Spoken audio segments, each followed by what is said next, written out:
Okay, थोड़ा wait करते हैं। तुम दोस्त लोग को बोल दो कि ज़्यादा टाइम नहीं लेंगे, तो जल्दी जल्दी थोड़ा ज्वाइन कर ले सारे लोग।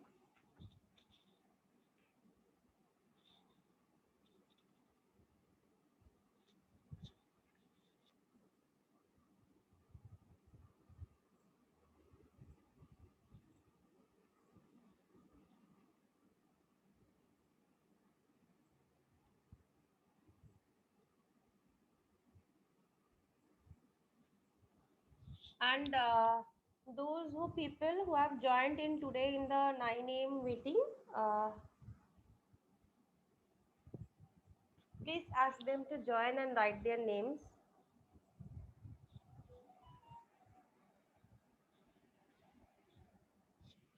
Even if few people are not being able to join, still for today's class, I will give the attendance because it's because of me the class got rescheduled.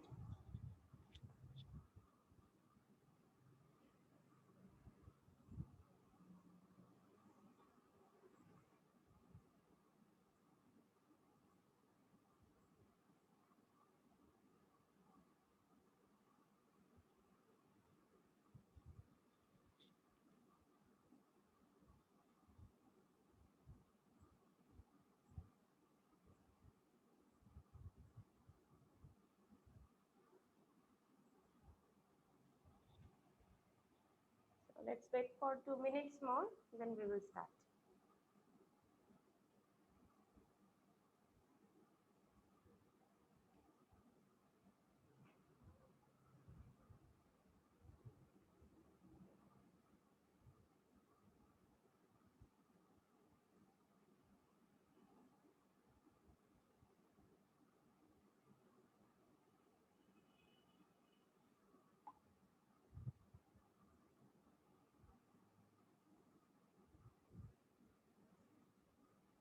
So is my voice and 1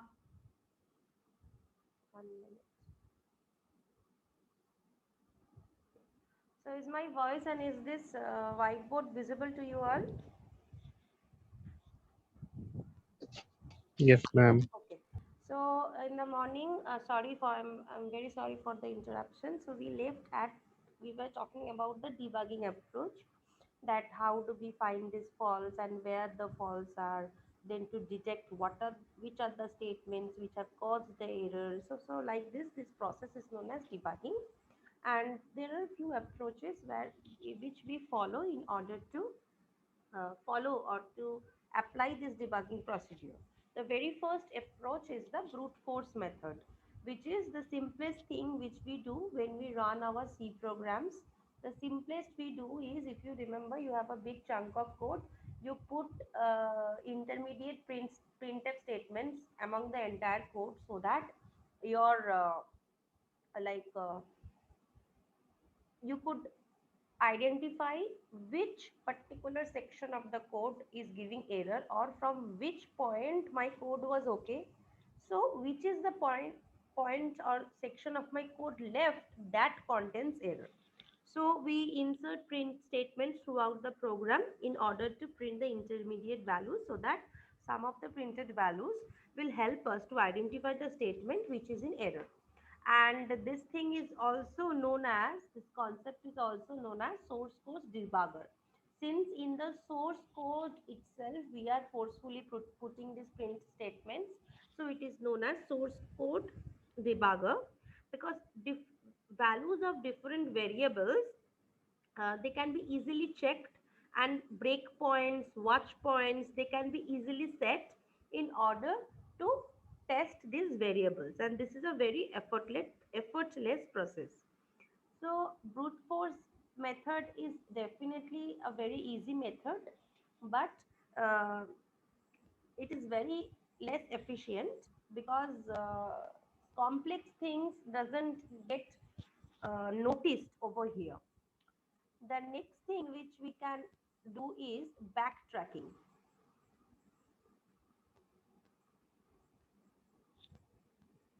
That is backtracking. Now, backtracking is also like more or less it's a common approach. So what we do here, we start from the step. from that statement at which an error symptom has been observed. So what we do, suppose this line of code gives me an error. So from here, I will go on backtrack line by line so that I can see or I can decide which line has caused the error. Okay. So here we start from the statement at which the error symptom has been observed and the source code is traced backwards. Okay, until that error is discovered. Now, it has a very big disadvantage associated with it. The disadvantage is that as I am saying that I will backtrack, I will keep on going backtracking and check each and every line. So as this number of source lines is traced back, and this number of source lines which needs to be traced back, this increases. So the number of backward paths that also increases, and it may become unmanageable for complex programs. So if we have a lot of lines in our code, it is actually this backtracking approach is not possible to follow, because how many times will we go on doing this, like we will backtrack like this. So it's very time consuming, and it is not rational at all. So due to this reason, this process has a limited approach. So we cannot use this backtracking method in complex programs, but the simpler C codes or the when we were doing the C programming classes or the data structure classes, for those classes we were following this backtracking approach. Okay, so up to this, is it clear? These two methods, is yes or no? Yes. Okay. So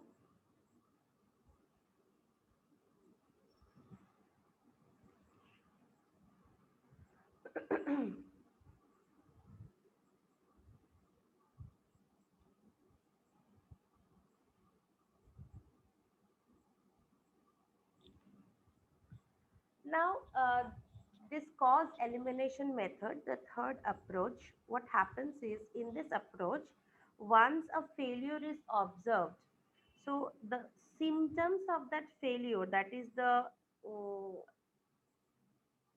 suppose one failure has happened, and the symptom of the failure is, suppose that certain value is having a negative value. As a result, we are getting certain value as a negative value, but actually that value should have been positive.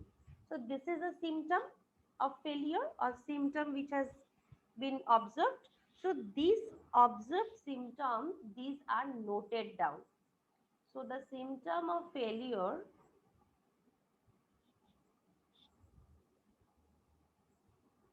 it is noted. Now, based on this failure symptom that causes, like which could possibly have contributed to the symptom, that is developed, and subsequently tests are conducted to eliminate each of symptom. So randomly, just the error has occurred and we start backtracking or we put print statements like this, it doesn't happen. First we note down all the errors that are occurring. That is, suppose I have an error that I have got a negative number, but I should have got a positive number as well. So this is a symptom. So all these symptoms, these are noted one by one.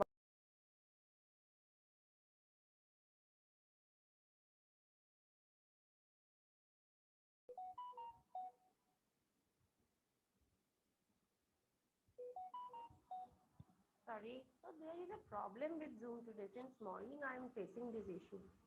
Anyways, so all the symptoms are noted down, and these symptoms, so test cases are designed in order to work on this symptom. The fourth one is program slicing.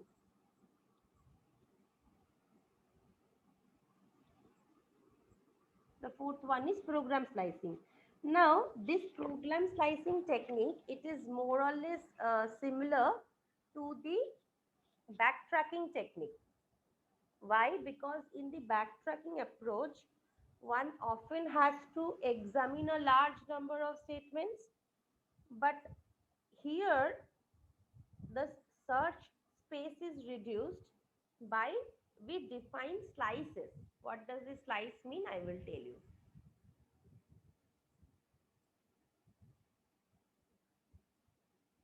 We define slices, that is a slice of a program for a particular, suppose a particular variable at a, and at a particular statement is the set of source lines which are preceding that statement that can influence that variable value. That is, suppose I have a value here and all the set of statements, all the state of statements which can affect this variable value in this line, all this state of set of statements I will refer to slice of a program at that particular set at that particular moment. Then if in this code there is another set of variable which a certain block of code just preceding this statement is there, I will say this slice is responsible at this moment, but this slice is responsible at this moment. So different slices of programs will be there in the same block of code. Now what is the difference between this and the backtracking? Because both of them are similar. Can anyone say if you notice any difference between this method in the backtracking approach? In backtracking also the error, when the error occurred we used to backtrack. Here also we are taking out the slice of the program, that is a set of all the source lines preceding that statement that can influence the value, and then I am checking the error. That is, I will check the errors of the lines on which that variable value was dependent. Those lines I will check. Anyone, can anyone say what is this slightest difference between this program slicing and backtracking?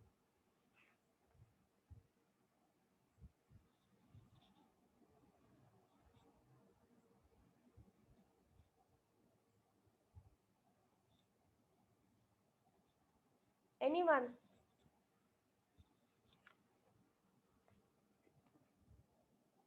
Anyone say please, what is this difference which comes to your mind in between this program slicing and backtracking?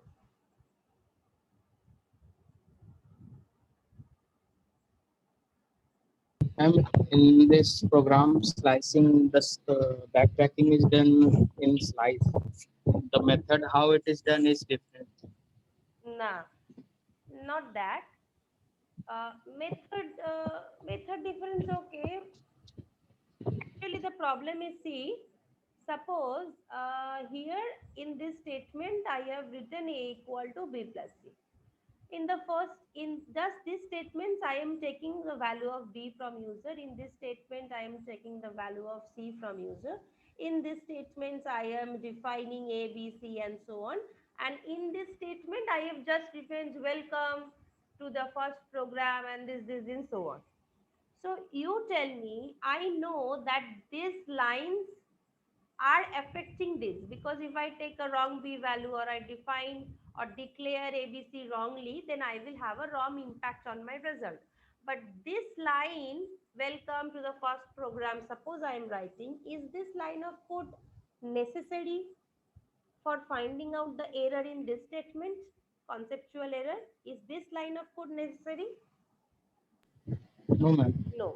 So, but in backtracking, what happened? In backtracking, it will go on going backwards to where the program has started. Okay. From where the error occurred to where the program has started, it will go on going backwards. And in the process, it will check this line also. But in program slicing, we only concentrate on those lines of code which will directly impact my variable value. That is, these three lines of codes will directly impact the value of this statement. So in program slicing, we will check only these three statements, but if you consider backtracking, we will check these four statements also. So this is the slight difference between backtracking approach and program slicing approach. But otherwise, the approach is same for both of them. Now is it clear? Yes, ma'am. Clear. Okay. Now the next topic.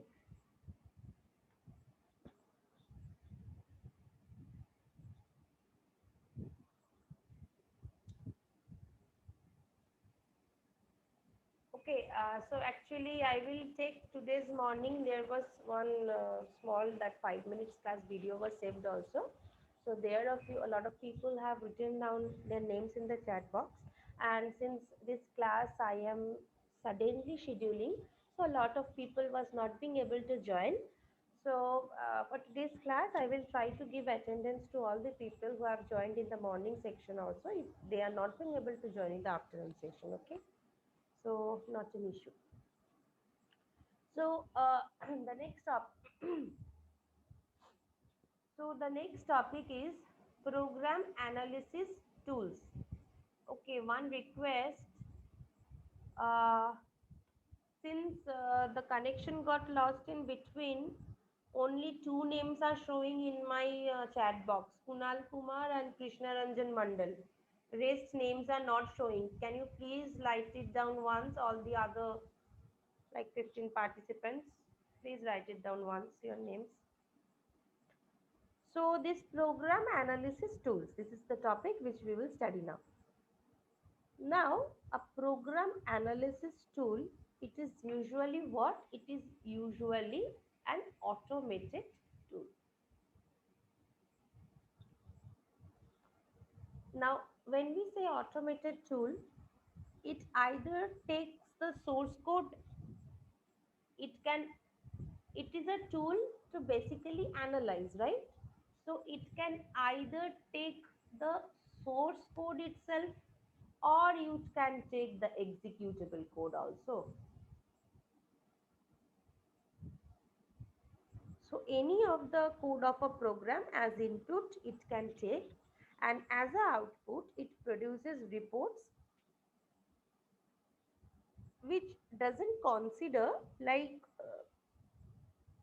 size of a program, complexity of a program, whether it is adequately following the standard rules or not. So these things won't be considered, but it will give you an idea of the basic errors. So what happens is we use automated tools, and there I can give directly the source code, or I can directly give the executable code, whatever it is. Now, if I talk about the approach of this program analysis tool, two type of approach are there. One is the static analysis tool approach, and another is the dynamic analysis tool approach. Okay. Now, what happens in static analysis tool approach?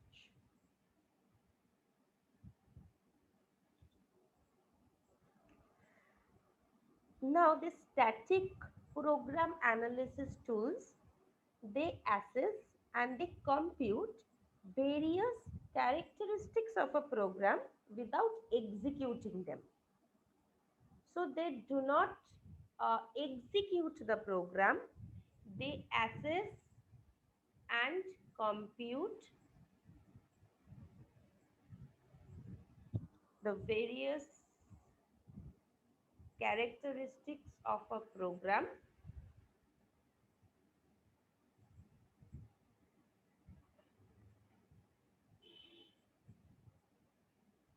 without executing them.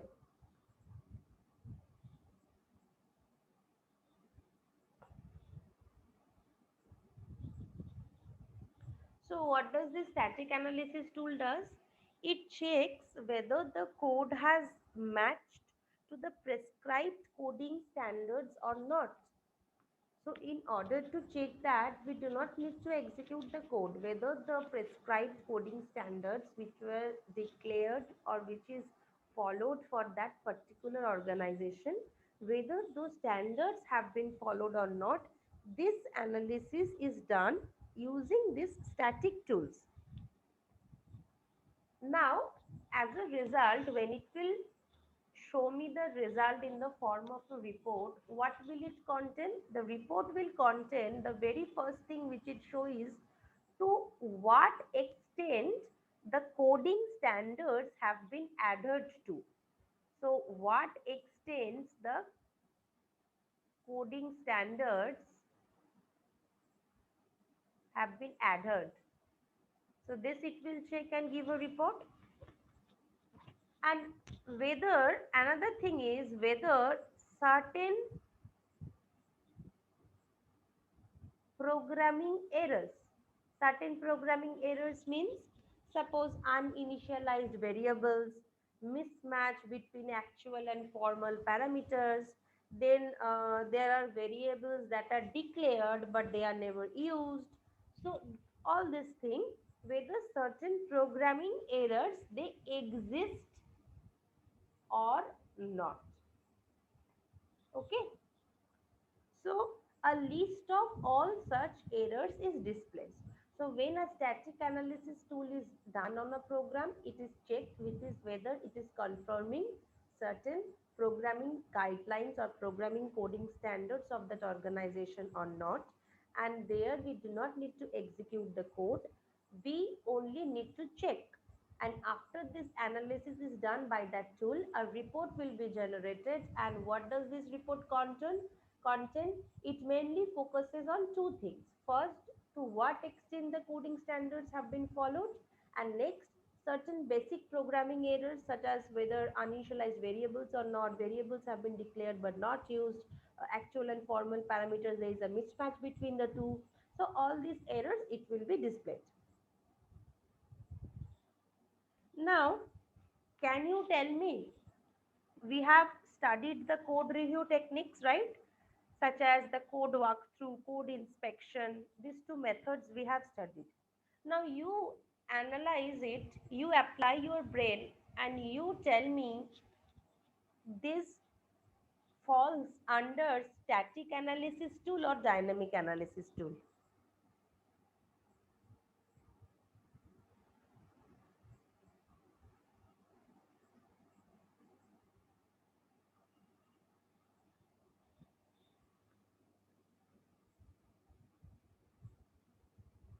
Anyone? We have learned code review techniques, code walkthrough, code inspection. Can we say that these are static analysis tools, or can we say that these are dynamic analysis tools? So if yes, in which section can we say?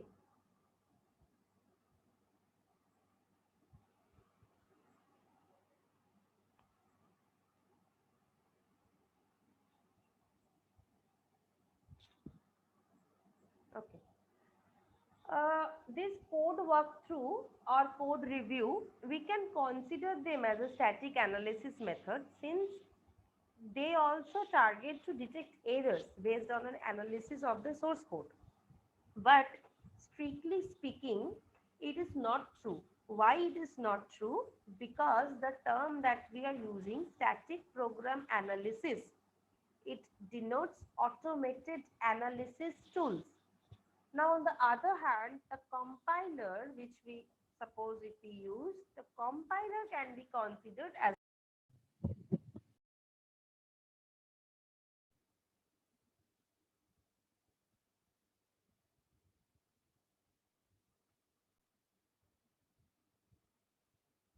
this compiler can be considered as a type of static analysis tool. Now, can anyone say what is the greatest disadvantage in this static analysis tool analysis? Static analysis tools, what is the disadvantage? The disadvantage lies in the name itself. Anyone, please, at least try. What is the disadvantage here?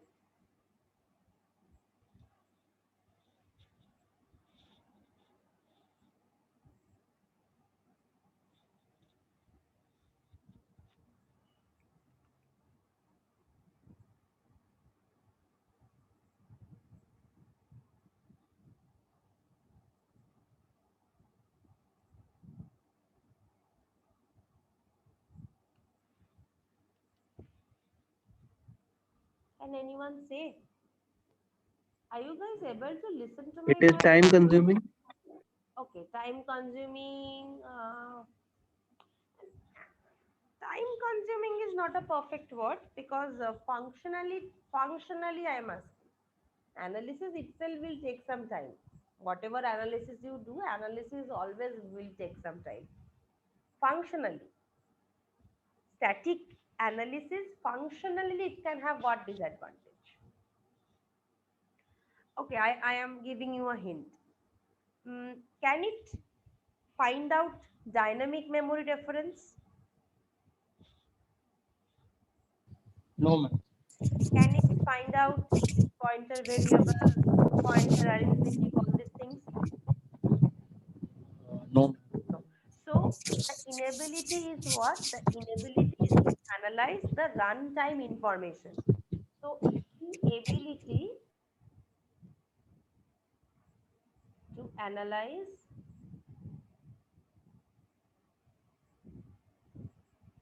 runtime information. Such as suppose when there is dynamic memory references, when we use pointer variables, pointer arithmetic. So for those allocation, so pointer variable, dynamic memory allocation, they provide the capability for dynamic memory references. So dynamic memory reference is a major source of programming errors in a program. So obviously we tend to build softwares or applications where dynamic interactions are there, that is interactions at the runtime from the user end. So those things cannot be uh, what will I say? They cannot be done by the static analysis tool, and this is the major drawback. The one and only one major drawback, that it cannot do any runtime information analysis. Okay. So the next is dynamic analysis tool.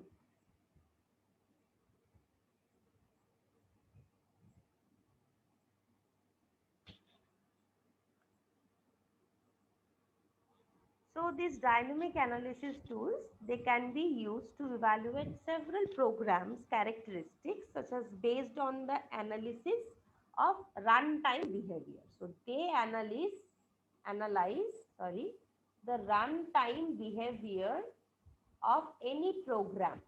And when they analyze the runtime behavior of any program, so obviously it is dynamic in nature.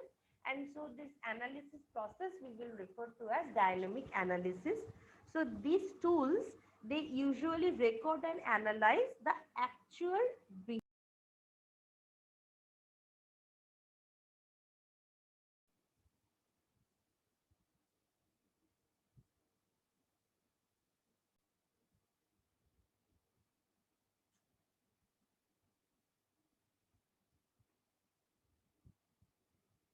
क्या problem हो रहा है?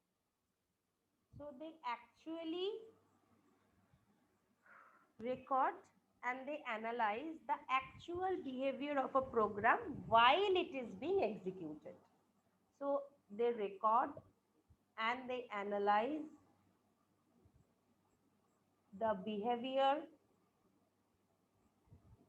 of a program while it is being executed. Okay.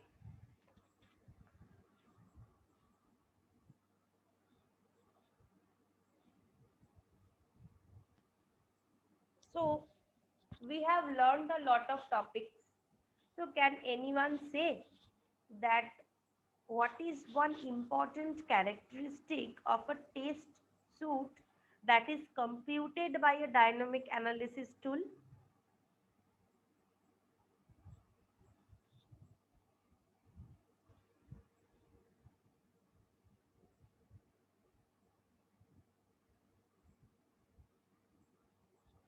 So the important characteristics of a test suite that is computed by this dynamic analysis tool is the extent of coverage. Why I am saying the extent of coverage? Because when I will check or test my program at runtime in dynamic nature, then the extent of checking or testing I can do, I can never do it when I am doing it in static method. So obviously the extent of coverage of errors is always more here. So after a software has been tested with its full test suite and its behavior is recorded, the dynamic analysis tool, they carry out a post execution.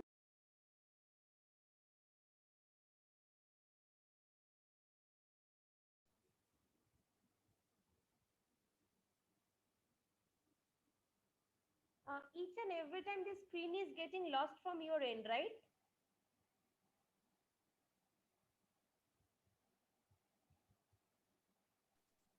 Yes, ma'am. So all the writings are getting deleted also, no? Yes. Why it's not showing? Why is this happening today since morning? Anyway, so after a software has been tested, suppose with its full test suite and its behavior, all the behaviors are recorded. So the dynamic analysis tool, they carry out a post execution analysis and they produce reports which will describe the coverage that has been achieved by the complete test suite of the program. So we first make the test cases, then we make the test suite, then we apply the test suite on the program, and then the results that we give, those recordings, those behavior results, all these they are